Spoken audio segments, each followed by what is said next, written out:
Shkoi për të prerë dru 27 vjeçari gjendet I ngrirë në malin e Pashtrikut.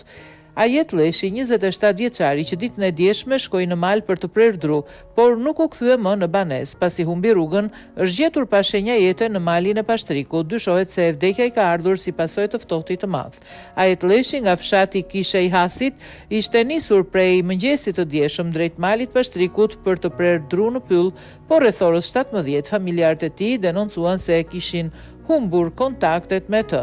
Në këto kushte, babai të riut së bashku me 3 xhaxhallar të tij kanë dalë në mal për ta kërkuar, por janë ndarë në drejtime të ndryshme dhe që prej orës 2 të mëngjesit familja ka humbur kontaktet edhe me babain e 27 vjeçarit.